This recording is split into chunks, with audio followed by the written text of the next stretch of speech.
Hi hello welcome to Deepti's kitchen. ಇವತ್ತು ನಾನು ಸಿಂಪಲ್ಲಾಗಿ ಮಶ್ರೂಮ್ ಬಿರಿಯಾನಿ ಹೇಗೆ ಮಾಡೋದಾಗ ತೋರಿಸ್ಕೊಡ್ತಾ ಇದ್ದೀನಿ. ಇಲ್ಲಿ ಅರ್ಧ KGಯಷ್ಟು ಮಶ್ರೂಮ್ ತೊಗೊಂಡಿದ್ದೀನಿ. ಇದು 8 ಕಾಳು ಮೆಣಸು, 4 ಏಲಕ್ಕಿ, 8 ಲವಂಗ, 2 ಇಂಚ್ ಚಕ್ಕೆ, ಕಸೂರಿ ಮೇಥಿ, ಟೊಮ್ಯಾಟೊ 3, 4 ಈರುಳ್ಳಿ, ಕಸೂರಿ ಮೇಥಿ, ಪಲಾವ್ ಎಲೆ, 1 ಕಪ್ ಮೊಸರು, ಉಪ್ಪು, ಇದು ಬಿರಿಯಾನಿ ಮಸಾಲ, 1.5 ಗ್ಲಾಸ್ ಅಷ್ಟು ಅಕ್ಕಿ ತೊಗೊಂಡಿದ್ದೀನಿ. ಇದು ರುಬ್ಬೋದಕ್ಕೆ 8 ಹಸಿಮೆಣಸು, ಪುದೀನ, ಕೊತ್ತಂಬರಿ, 2 ಇಂಚ್ ಶುಂಠಿ, ಬೆಳ್ಳುಳ್ಳಿ ಮತ್ತು ಎಣ್ಣೆ. ಬನ್ನಿ ಹೇಗೆ ಮಾಡೋದಂತ ನೋಡೋಣ. ಇವಾಗ ರುಬ್ಬೋದಕ್ಕಂತ ಇಟ್ಕೊಂಡಿದ್ವಲ್ಲ, ಕೊತ್ತಂಬರಿ, ಪುದೀನ, ಹಸಿಮೆಣಸು, ಶುಂಠಿ, ಬೆಳ್ಳುಳ್ಳಿ ಎಲ್ಲದನ್ನು ಹಾಕ್ಕೊಂಡು ನೈಸಾಗಿ ಪೇಸ್ಟ್ ಮಾಡ್ಕೋಬೇಕು. ಇದು ಇವಾಗ ಪೇಸ್ಟ್ ಆಗಿದೆ. ಇವಾಗ ಒಂದು ಕುಕ್ಕರ್ನ ಕಾಯೋದಕ್ಕೆ ಇಟ್ಕೊಂಡು ಅದಕ್ಕೆ 5 ಟೇಬಲ್ ಸ್ಪೂನಷ್ಟು ಆಯಿಲ್ ಹಾಕ್ಕೊಳ್ಳಿ. ಆಯಿಲ್ ಕಾದ್ಮೇಲೆ 2 ಟೇಬಲ್ ಸ್ಪೂನಷ್ಟು ತುಪ್ಪನೂ ಹಾಕ್ಕೊಳ್ಳಿ. ಇವಾಗ ಏನೇನು ಸ್ಪೈಸಸ್ ಇತ್ತು, ಚಕ್ಕೆ, ಲವಂಗ, ಕಲ್ಲು ಹೂವು, ಮರಾಠಿ ಮೊಗ್ಗು, ಕಾಳು ಮೆಣಸು, ಪಲಾವ್ ಎಲೆ ಎಲ್ಲದನ್ನು ಹಾಕ್ಕೊಂಡು ನೀಟಾಗಿ ಫ್ರೈ ಮಾಡ್ಕೊಳ್ಳಿ. ಮತ್ತು ಕಸೂರಿ ಮೇಥಿ ಏನಿತ್ತಲ್ಲ ಅದನ್ನು ಸಹ ಹಾಕ್ಕೊಳ್ಳಿ.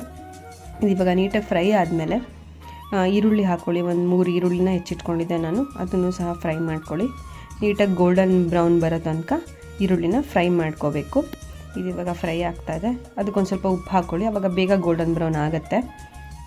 ಇದು ಇವಾಗ ಗೋಲ್ಡನ್ ಬ್ರೌನ್ ಆಗಿದೆ. ಇವಾಗ ಟೊಮ್ಯಾಟೊ ಹೆಚ್ಚಿಟ್ಕೊಂಡಿದ್ವಲ್ಲ 2, ಅದನ್ನು ಸಹ ಹಾಕ್ಕೊಳ್ಳಿ. ಇವಾಗ ಪೇಸ್ಟ್ ಏನು ಮಾಡ್ಕೊಂಡಿದ್ವಲ್ಲ ಅದನ್ನು ಕೂಡ ಹಾಕ್ಕೊಂಡು ಹಸಿ ಸ್ಮೆಲ್ ಹೋಗೋ ತನಕ ಫ್ರೈ ಮಾಡ್ಕೋಬೇಕು. ಇದು ಇವಾಗ ನೀಟಾಗಿ ಫ್ರೈ ಮಾಡ್ಕೊಳ್ಳಿ.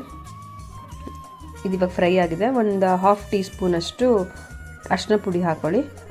ಅದಾದಮೇಲೆ ನಾವೇನು ಬಿರಿಯಾನಿ ಪೌಡರ್ ತೊಗೊಂಡಿದ್ವಲ್ಲ, ತೇಜು ಬಿರಿಯಾನಿ ಪೌಡರ್, ಅದು 2 ಟೇಬಲ್ ಸ್ಪೂನಷ್ಟು ತೊಗೊಂಡಿದ್ದೀನಿ, ಅದನ್ನು ಕೂಡ ಹಾಕ್ಕೊಳ್ಳಿ.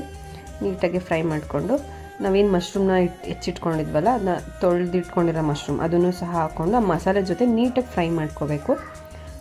ನೀಟಾಗಿ ಫ್ರೈ ಆಗಿದೆ. ಇವಾಗ 1 ಕಪ್ ಅಷ್ಟು ಮೊಸರು ಹಾಕ್ಕೊಳ್ಳಿ. ಮೊಸರು ಜೊತೆ ನೀಟಾಗಿ ಮಶ್ರೂಮ್ನ ಫ್ರೈ ಮಾಡಿಕೊಂಡು ಇವಾಗ ನಾನು ಅಕ್ಕಿನ 1.5 ಗ್ಲಾಸ್ ಅಷ್ಟು ಅಕ್ಕಿನ ನೆನೆಸಿಟ್ಕೊಂಡಿದ್ದೀನಿ. ಇವಾಗ 1.5 ಗ್ಲಾಸಿಗೆ ನಾನು 3 ಗ್ಲಾಸ್ ಆಫ್ ವಾಟರ್ನ ಹಾಕೋತಾ ಇದ್ದೀನಿ. ಇವಾಗ ವಾಟರ್ ಕುದಿಬೇಕು. ಇವಾಗ ರುಚಿಗೆ ಎಷ್ಟು ಬೇಕಷ್ಟು ಉಪ್ಪು ಹಾಕ್ಕೊಳ್ಳಿ. ಇವಾಗ ಕುದೀತಾ ಇದೆ. ಇವಾಗ ನೆನೆಸಿಟ್ಕೊಂಡಿರೋ ಅಕ್ಕಿನ ಹಾಕೋತಾ ಇದ್ದೀನಿ.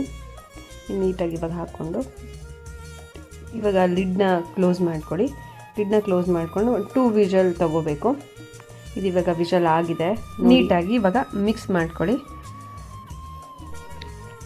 ನೋಡಿ ಎಷ್ಟು ಚೆನ್ನಾಗಿ ಉದ್ರುದ್ರಾಗಿ ಬಂದಿದೆ. ಇದ್ರ ಜೊತೆ ಮೊಸರು ಬಜ್ಜಿ ಜೊತೆ ಚೆನ್ನಾಗಿ ಕಾಂಬಿನೇಷನ್ ಇರುತ್ತೆ. ಇವಾಗ ನಾನು ಸರ್ವಿಂಗ್ ಬೌಲ್ಗೆ ಸರ್ವ್ ಮಾಡ್ಕೋತೀನಿ. ನೀವು ಮನೇಲಿ ಟ್ರೈ ಮಾಡಿ ಟೇಸ್ಟ್ ಹೇಗಿದೆ ಅಂತ ಹೇಳಿ. Thanks for watching. Please support and subscribe my channel. Bye bye.